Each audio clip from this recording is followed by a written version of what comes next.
The Bliss Business Podcast, the show about empathy, connection, and consciousness in business. Today's episode is brought to you by Zero Company, your paid search, social media, and programmatic ad experts. Welcome back, everyone. Today we have a special episode. We're going to be talking about leading with purpose and empathy, and we're going to be interviewing our very own regular host, Stephen Sakach. As you know, he's the founder of our agency, Zero Company Performance Marketing, as well as the founder of AI CMO. And so today, we're going to answer this question. What happens when leadership shifts from a command and control to a purpose and empathy-led organization? So to kick us off, let me just real quickly give you a little bit of background on Stephen. So welcome, once again. So as you know, Stephen is our founder, but he's not just a leader, right? He really is a visionary. As the creator of the Bliss concept that we know stands for building love into scalable systems, he's really been redefining how businesses operate by fostering empathy and connection and sustainable growth. Under Stephen's leadership, our agency, Zero Company, has really transitioned from a traditional command and control model to one of self-management and decentralized authority, right? This transformation has really empowered our team, boosted engagement within the organization and with our clients, and cultivated a culture of transparency and a shared vision. Further, Stephen is also breaking new ground, as we mentioned, with AI CMO in the AI space. This being an empathy-driven, purpose-led marketing platform that is really designed to help organizations be more human-centric and build stronger, genuine connections with those audiences that they're looking to reach and build a relationship with. So with all of that in mind, let's dive right in and hear firsthand from Stephen about his leadership philosophy and his purpose-driven approach on shaping the future of how we work.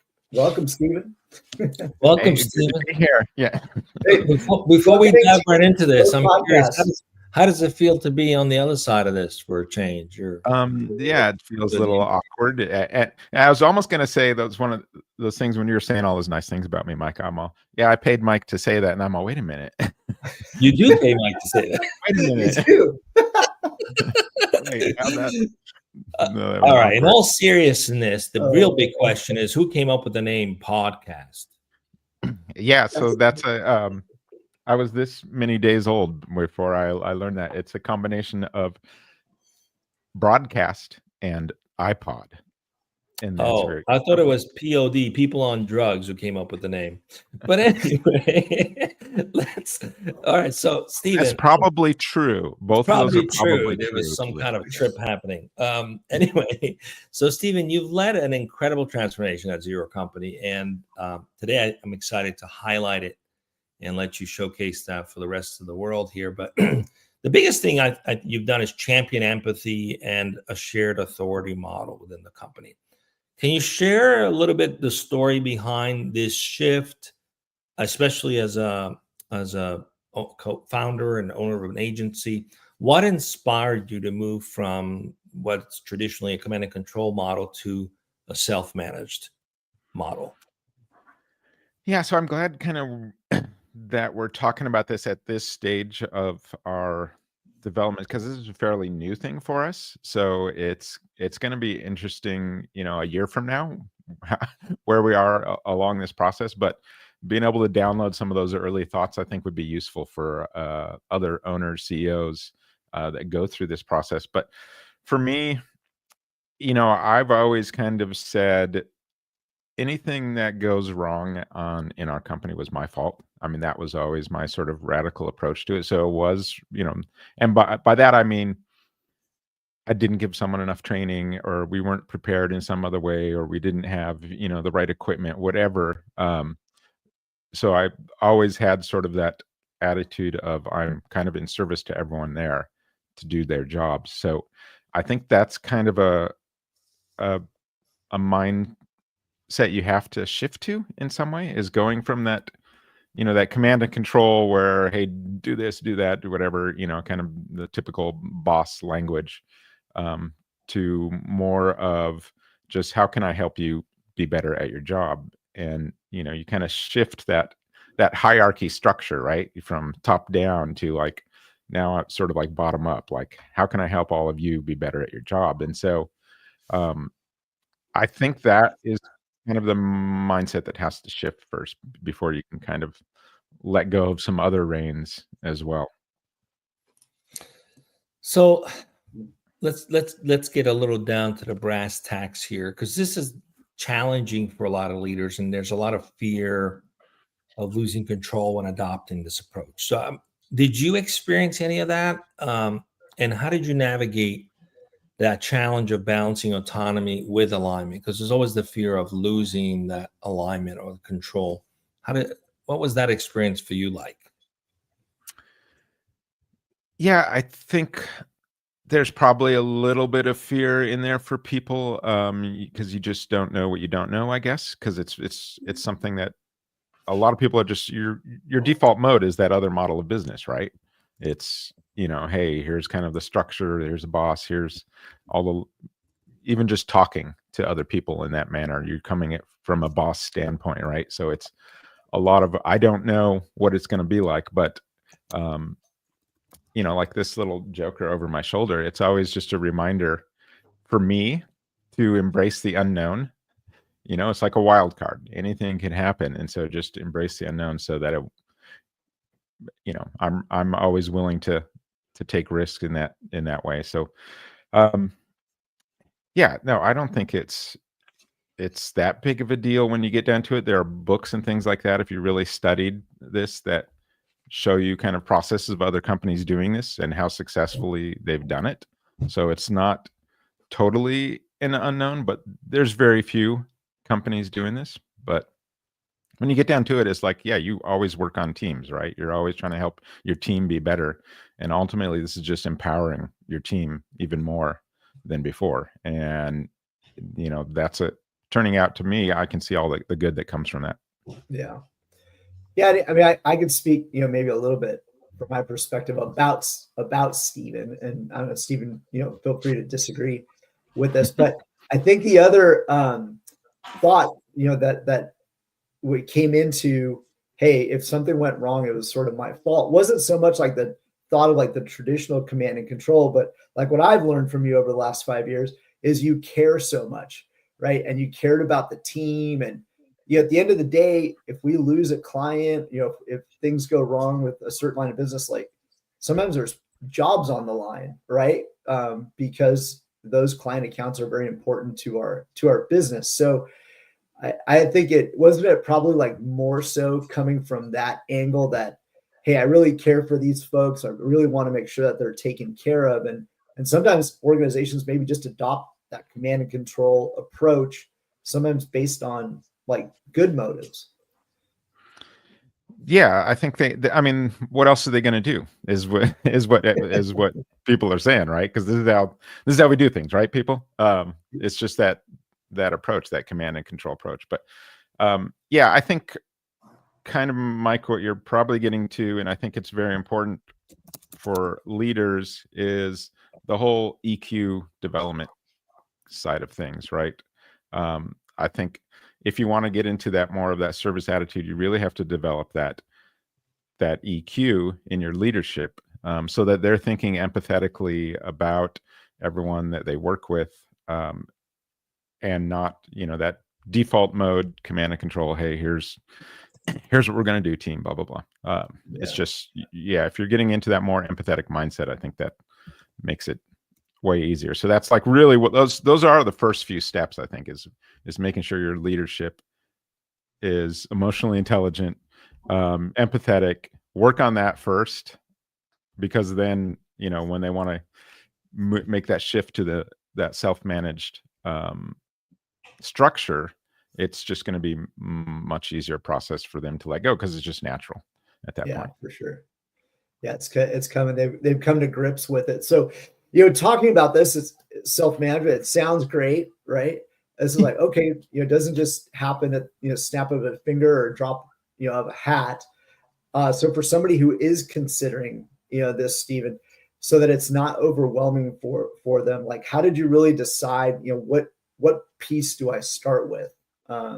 based on sort of your intuition, the plan that you had, come together and built? I mean, the first thing for us starting wise was we have a culture committee meeting. And I wanted to discuss empowering the team more, but also accountability, and just kind of threw it out there.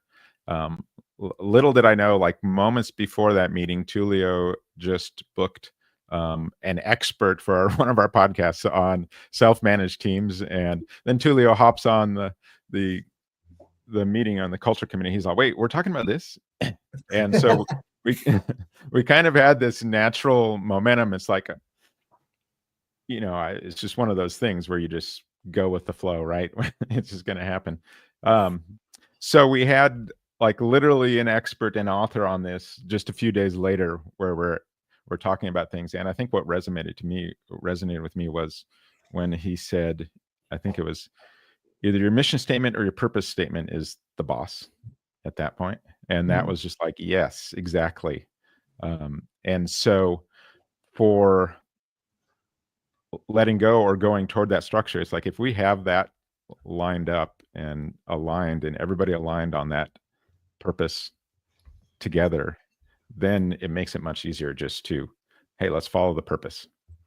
That's so beautiful. Yeah. And really aligning around that purpose. And for some of that may want to check that show. Was that the show we did with Doug Kirkpatrick? Yes. Yes. Right? And if you missed that show, don't forget to miss our last show of the year, which is going to be December 19th, where we're going to have the head of Corporate Rebels as our guest. So you want to learn about self-management, don't miss that show. So transitioning over into one of the tools that goes, with implementing this self-management and getting the team to be a little bit more decentralized, right? So OKRs were introduced as part of this shift to self-management. Stephen, how did the team really respond initially to, the thought of having objectives and key results? What strategies, I think, helped integrate those OKRs into the culture? I think that was definitely helpful. Like, we had been doing that months prior to making the shift, right? So months and months. And what it did basically is allowed people to voluntarily step into leadership roles. We have these different projects, these different boulders we're trying to push. And if you've got bandwidth available, hey, come in and see if anything interests you. And so we got a lot of participation that way. And it was very interesting seeing who would step into those leadership roles. And you'd have the whole team participating in areas that were, outside of the things they normally do. And, if you're thinking from a command and control mindset, you might think, hey, wow, I can get more out of my bandwidth from my employees, right? And so, yeah, if that's what's motivating you to do that, then do it. But I think for me, it was like empowering people to be able to step into something that they found of interest, or, may even have been passionate about. And so what we're seeing is the whole team come in and different people doing different things. And really, instead of having all this stuff on my plate and, leadership's plate, it's like, oh no, we're all kind of doing this together. So it made the process, I think, when we got to the self-management, much easier, just because we were doing that for months and months. Yeah, it's really allowed individuals in the organization to flourish, and step up and build some new muscles that maybe they hadn't had a chance to do that before. So, with a lot of companies wanting to adopt OKRs, it fails if it doesn't align with the culture, right? And then there's that misalignment. They're almost like there's like friction between the two working together. So for the agency, in terms of our transformation, like, how did you make the implementation be more effective by aligning it with the culture? Yeah, that's a good question. I felt like we at least had our act together on our culture side. Like, we have really nice people. We're all this very empathetic, compassionate, kind of group, very loving environment. So I think we knew and know how to communicate, because I think that could be a real problem if you're bringing people together and you've got resentment built up or something within your organization already. So having that culture already in place that was, very much centered around connecting and being empathetic with each other. When we're thrown something new, we can handle it without feeling, anyone feeling threatened or feeling some sort of resentment from some conversation they had with some other person in part of the company from, a year and a half ago or something, now getting together from different departments. Yeah, I think worth mentioning, we adopted very modified OKRs because a lot of companies will equate OKRs to command and control structures too, because they have owners. Instead, we adopted this idea of champion and teams collaborating. So curious to see what did you notice in terms of immediately in team engagement or even retention that this change sort of took a hold of? How did the team embrace this new level of trust? Because autonomy sometimes can dilute focus, and so curious to see what was your experience in maintaining focus, even though we move more towards decentralization, and how that impacted the team's ability to be engaged across the board. Yeah, I think what stands out to me is a little surprising on just people's leadership skills that they've already had. They're leading their families or they're leading parts of their lives or clients and stuff, but then when they stepped into the role of taking on something new and really champion it, like you said, Tullio, it's like, oh, I haven't seen that before from you. I'm so glad that you're doing this. It's just you kind of stand back and watch in awe as someone just takes the ball and runs with something. To me, that's really rewarding. It's kind of, as a leader, what you want to see. And switching to this process or this model, it just gives the opportunity for everyone to do that much, instead of having to line things up and queue things up. No, they can make up their own minds and lead as they see. Excellent. We have two audiences questions. I'm going to post the first one here. Let's see if we can answer them. Thank you, Anthony. What have been the biggest challenges in transitioning a digital ad agency from a classical structure to a more self-managed system, and what solutions have you found? Great question, Anthony. Thank you. I think the initial challenges, and I think this is probably the case for anyone with doing self-management, is getting the information to people who I'm viewing all kinds of information, financial data, everything, all the time, but everyone else has been traditionally, you're very siloed with your client base and you're not worried about anything else that's going on. And so when you start empowering people to, hey, we want you to help make decisions on stuff, it's like, okay, well, we need the information that you see. And it's like, okay, yes, you do. And so it's like, okay, how can we get this, A, B, C, and D to them? What else do you need? And going through that process, I think for sure that's just been a challenge, just because it's like, I'm in my own silo of seeing all the information, and so I'm not totally aware of what people don't know. And so having those conversations, I think, and then, okay, trying to get them everything they need, that was certainly a challenge. And that's just, kind of out of the gates, one of the things that is necessarily needed to make this work the way it should. Yeah, absolutely. Definitely need a lot more transparency. So we got another question on YouTube. My job, we sometimes encounter burnout. How can we help reduce burnout and improve overall workflow efficiency with empathetic self-managed teams? Great question. Yeah, there's a lot of things that go into burnout. I mentioned resentment, for sure. I mean, that's just like an emotional energy drain, depending on, if you haven't talked things through authentically with your team, or you're not communicating well and you just let things sit, that's going to burn you out a little bit. The other big thing that I think is really trying to find the higher purpose of your business.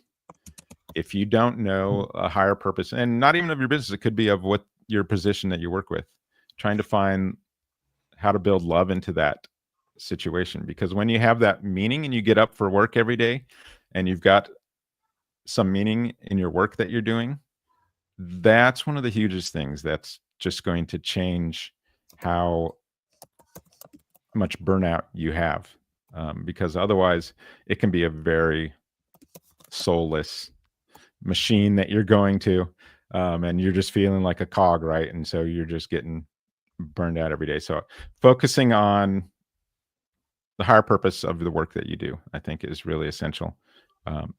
And the other thing with self-managed teams too is now you've got a chance to kind of do something in a leadership function that maybe you haven't had before. So you can volunteer and move into more of that leadership position. So I think that's really a benefit too. Instead of just always, sitting back, now you can kind of challenge yourself to new things. I think it's also important to mention that in self-managed environments, there's a higher level of accountability. It only works when there's tremendous accountability amongst each other. So there's less pressure on one person or two people that have to find every solution, or less pressure on the quote unquote bosses to lean on those individuals that are going to keep their jobs for them, right? So because it's shared and it's distributed, you actually have the power of the collective wisdom that brings it together. And that enables a lot less risk for burnout, for sure. Yeah.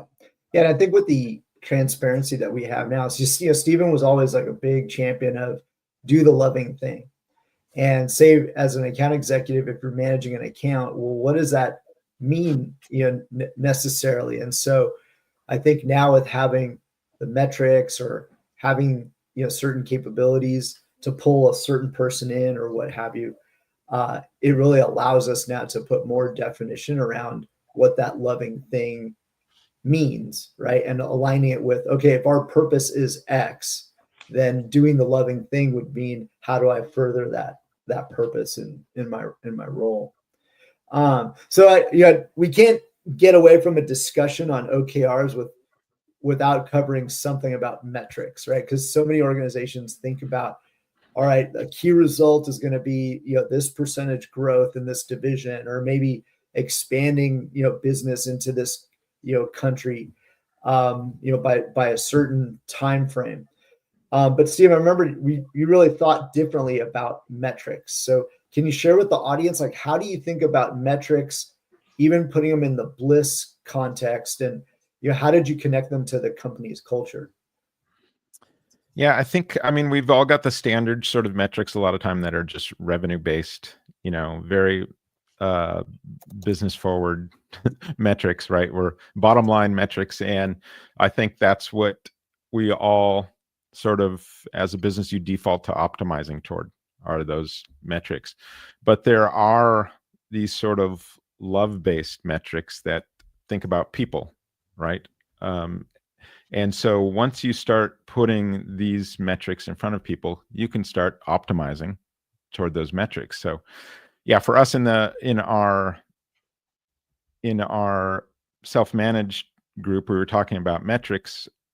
We have a whole list of these sort of people metrics where we just call Bliss metrics, where for us it might be something, maybe you normally think of retention as just a metric, but that is really like, hey, we're doing a good job. That's a good metric. It might be simple things like client gifts, like making connections with clients. Those are things that you can track. And so there's a lot of creative ways to think about a love-based metric of some type in your business that is really about, these other things that aren't just that sole pursuit of profit. And these will probably all lead back to that profit being better. Right. if you think about it. So, I mean, there's all kinds of data on just taking an empathetic approach to business, but if you aren't putting these front and center of your business, how are you going to optimize toward being better at your, being better in your community, being better with people? Yeah, exactly. I think even, when to the point of, being performance or compensated for how well we do at over those metrics, even, versus just say purely the profitability of the organization. Stephen, I want to shift a little bit into how are you actually bringing this to the world? And I think it's worth talking about the creation and the development of AI CMO and how it connects to the company's transformation. So let's talk about it. How has the cultural transformation of Zero Company influenced the development and positioning of this empathy-driven platform? First, maybe give us a little overview for the audience of what AI CMO is and how that the company's culture has influenced the development of the actual platform. Yeah, so there's a lot to that. As far as like AI chief marketing officer, really what we wanted to do was try and influence businesses. How can we make them more empathetic? How can we help them build love into their businesses? And, as an agency, you're going to have X number of clients, right? It's going to be small reach, could be 100 clients or something like that for average agency. How can you scale that is really the bigger question for me, was how can we reach more companies with this sort of message? And the idea is, well, instead of trying to find the right CMO that we can speak the same language with, why don't we just build a CMO that is already this empathetic, sort of loving approach to business? And so that's kind of where we started off, was just that idea. How can we build love into businesses? And our expertise is in the marketing area. And so taking that approach, building this tool, what's really unique about it is it's this artful way to help you articulate your higher purpose in your business, tell that story to people, give meaning to what you do. Sometimes just a small little tweak in how you view what you do is all it takes to make a profound change in a business. But it's very hard to articulate that. Like, it could take, months of effort, years even, to come up with ideas of how do I get there. And so what we want to do with the tool is use some of the advantages of AI, because we can tell it to come from this higher place, this higher consciousness in a way, and say, hey, help lead people there. Use that gravity to lead people there and help articulate this very difficult thing of talking about your higher purpose, coming up with creative ideas around that higher purpose to market your business and tell that story, carrying that through any sort of platform that you're working on, whether it's, hey, I've got a campaign and I want to tell this story. I want to write a blog. I want to write an email. I want to write, Twitter ads and Google ads, and do this in a way that tells that story. And so a lot of AI out there right now is just about speed and writing things for you. And it's very flat. It's not bringing that deeper stuff involved in your company to the surface. So that's kind of what we're doing with the AI Chief Marketing Officer. So it's clear that AI CMO, the central theme of it is empathy. And I'd be curious to see, during this last year of increased collaboration amongst the team, how did that further enhance or aid in how the product was shaped, on the features that were added? Did any additional awareness or consciousness get infused into the product as a result of that additional collaboration that took place? Yeah, I mean, we're kind of like a living lab for that tool in a way. We've got professionals, talking with clients and going through this process. So we've got all these tools, and, we're able to have our whole team, give their input on these tools. Hey, this would be better if it did this, or it's not quite right here. So we've got this sort of living lab that the tool goes through in this feedback loop, at least, from people who are pros in there. But then I don't want it to be a technical sort of tool, like so technical. We get stuck in all of our jargon and things like that, right? As marketers, and all of our acronyms for things. I wanted to be able to have, like my 84-year-old mother go in there and be able to figure out and use this tool without it being, like, what does this mean? What does that mean? So testing it on, someone who's 80 and someone who's 20, I think is really important for building that sort of empathetic design into everything we're doing. So it's definitely, I think, been a nice evolution of the tool that our culture has directly influenced, the makeup of the tool. It certainly wasn't done in a silo. It definitely wasn't done in some sort of vacuum. But Stephen, what kinds of connections would you say it has, between empathy and the way that the user experience has been built? Mm-hmm. Say that again. So what kind of connections does it have between empathy and then what the user experiences, through using it? I think when we're demoing it, we see a lot of those kind of wow moments with people, and really one of the first things that we do front and center is we ask you a series of questions about your business, trying to drill down to that higher purpose of your business. And I've noticed, like for my career as a marketer, when I'm going into the room and talking to someone about their company, I've seen when I'm able to articulate their higher purpose that they didn't even know.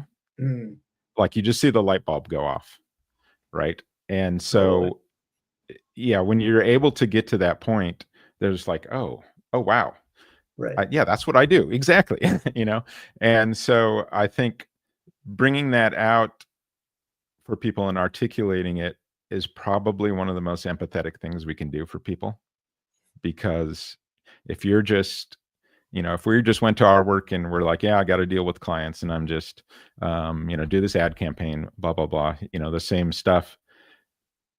Versus if you go in there and I'm like, oh no, I'm helping, this client, they've got a goal of sending their child to college and, they want to retire in a few years. And you start really thinking about that empathy in what you actually do in work. Once you're able to articulate that, it goes back to that question of people having burnout. Mm-hmm. If you aren't realizing the higher purpose of what you do or what you can do with your work, you're probably going to be burnout. But so being able to articulate that empathy for people and that higher purpose is, like I said, that's one of the most empathetic things I think we can do. Yeah, 100. I mean, it's like the real beauty, right? And having done demos, Sarah Middleton, who was on the podcast a few weeks ago from Mission Up, I showed it to her and she goes, oh my goodness, it gets me, right? And it's like, how did it learn all this? And for what she's trying to achieve in helping communities to grow, it was like a partner, right? And an amplification of what she was trying to achieve, and it just made her work so much easier. So yeah, we get those great quotes all the time, from folks. Yeah. I personally love it because, as a design thinking practitioner for many years, empathy is the central column of design thinking. And this is all built on that. And realistically, you can't have genuine, authentic, honest relationships without empathy. You can't have accountability without empathy. You can't achieve empathy without accountability. You can't have integrity without empathy. So it's such a central figure in connecting us as human beings, and definitely as marketers, that's where the biggest opportunity to connect. And I often say you can market to people and help a brand connect with buyers, or you can help buyers connect with an experience that will transform their lives. Yeah. And it's a very different approach. So, but beyond marketing itself, looking forward, this empathy-driven AI, because that's what makes this possible at scale. That's the beauty of AI. How do you see that evolving over the next decade? Maybe the role that platforms like AI CMO could play in shaping industry. Do you see this expanding beyond marketing? What are your thoughts? Yeah, I think this is something that people need to think more about with AI and how it can help, versus just creating the same problem at scale that we've already got right now. But I think people aren't really aware of this, but we're at kind of a tipping point in consciousness. Right. And it's not going to take that much more to get us over that tipping point. And what happens when we get to that next level of consciousness is actually something that is very unifying and brings people together more. But prior to that, it's like what we're seeing right now, so much divisiveness, right? So I think what AI can do, and I'm hoping more developers out there will start doing this, is try and figure out how to bring more of that higher consciousness or love into their tools so that it can be a good example for us, and it can lead with some gravity there, and get us out of some of this toxic sort of unhealthy divisiveness that we've found ourselves in. So we aren't really that far away from that tipping point. So it's not going to take too much, but if companies adopt a tool like what we're using, I think if we can get that on scale, that will make an impact. But I know I'm hoping there's other tools that come along that take sort of this approach and to build love into what they're doing.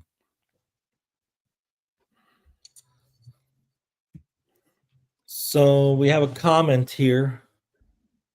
AI CMO, partner and companion. Hey, we got people coming up with taglines. I love it. I love it. Yeah.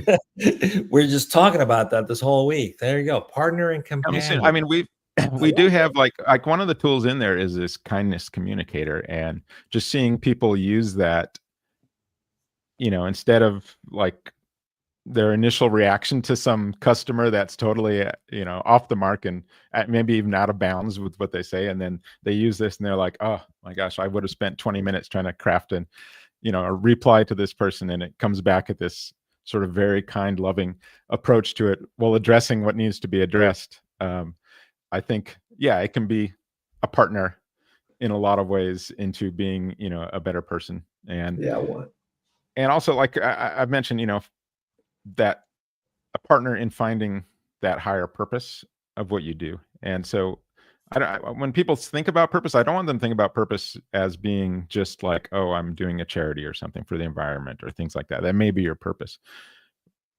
But your purpose can also be building kindness into whatever part of work you do, right? You can have these purposes that aren't totally tied up into charity or something like that. And if you just build love into what you do right now in your daily routine, whatever it is, and you don't know what your purpose is, your purpose may find you then. Could start as simple as make sure your employees don't burn out. That could be a good purpose. 100. And this is one of the ways to do that. It's like, okay, hey, why do I have burnout? And there's a lot of reasons, because you're just built this sort of soul-sucking machine,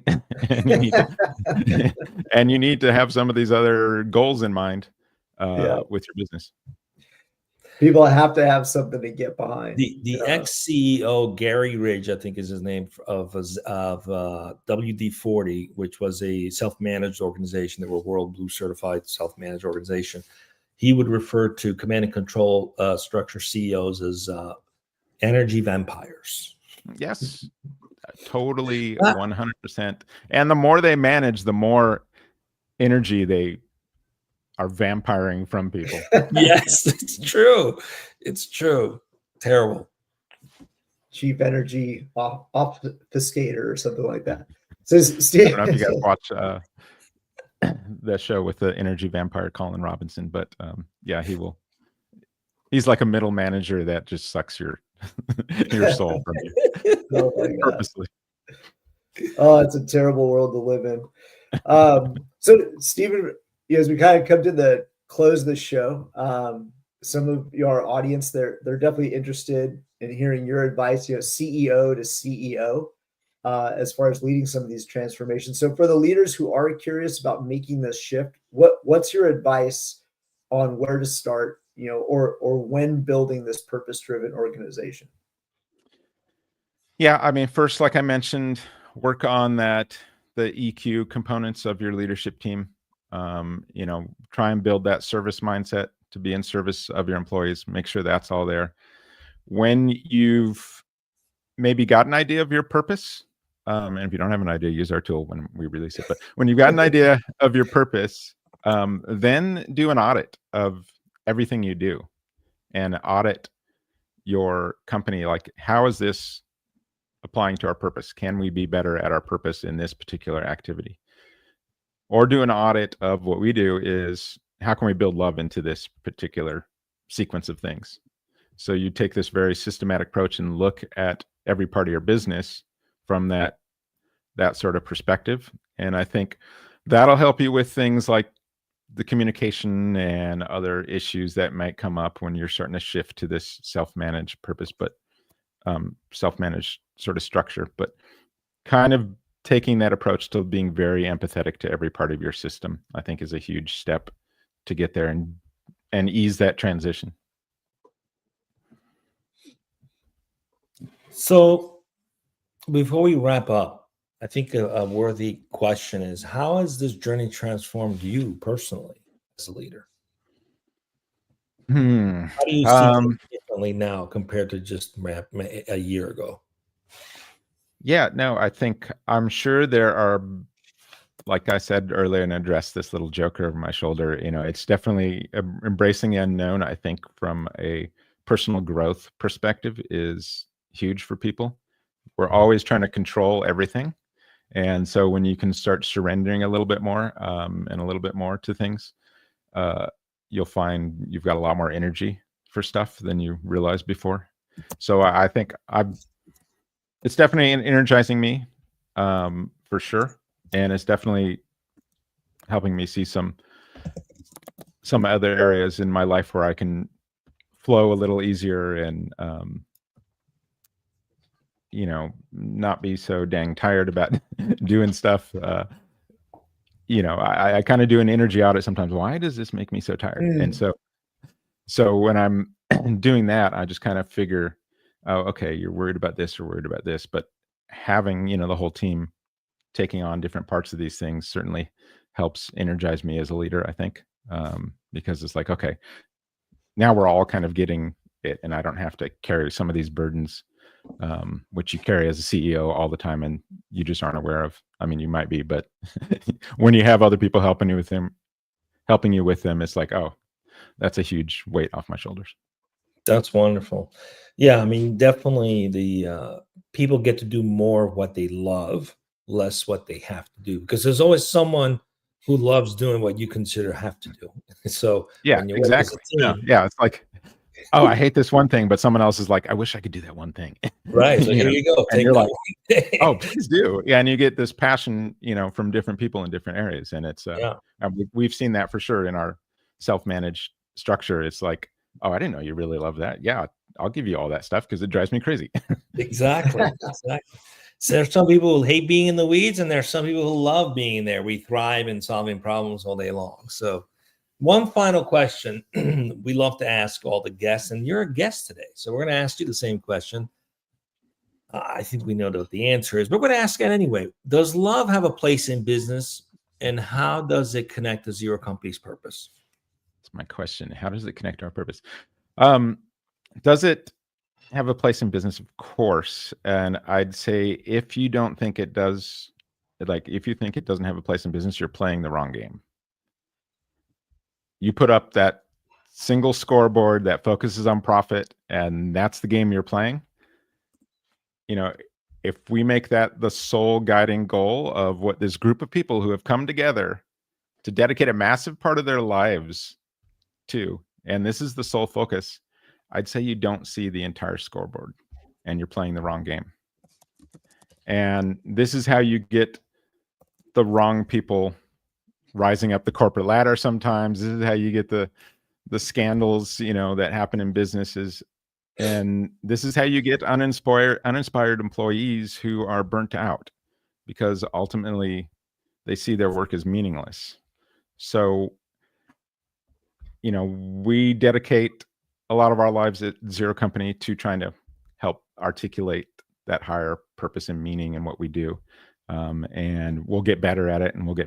But I don't want to dedicate my life to this soul-sucking machine that someone has to come to work and open up a vein and let the blood flow into the corporate energy vampire. And I know people feel that, and they feel it daily, and they feel it right now. And like one of the questions we had was related to that.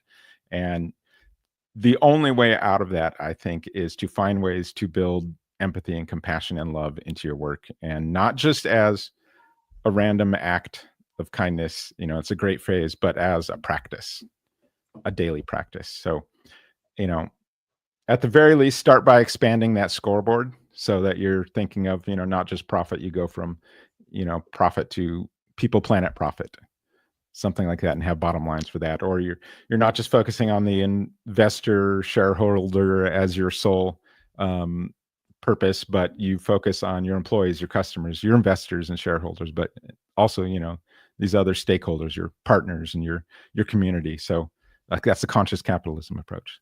So expand that scoreboard, I think, is really kind of important. If you don't, you're playing the wrong game. You're in the wrong game, people. Stephen, well, thank you so much. That was an excellent show. Hopefully it really gives our other followers and listeners a real opportunity to, see you, get to know you better, and what's really behind even the Bliss Business podcast. So thanks again for sharing your journey and the insights with us. I can truly say, because I've experienced it myself, that your leadership has made Zero Company a great place to work.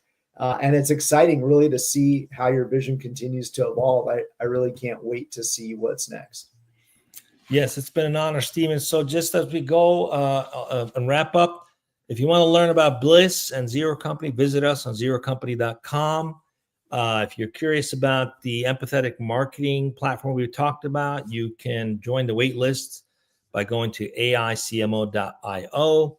And don't forget to tune in to the Bliss Business Podcast. We broadcast every Tuesday at 12 p.m. Pacific, Wednesday mornings at 8 a.m. Pacific, and on Thursday, we have our live show with guests at 11 a.m. Pacific. We will not be airing next week for Thanksgiving week, so we'll see you in 2 weeks. And until then, we'll see you soon on the Bliss Business Podcast. All right, be safe out there.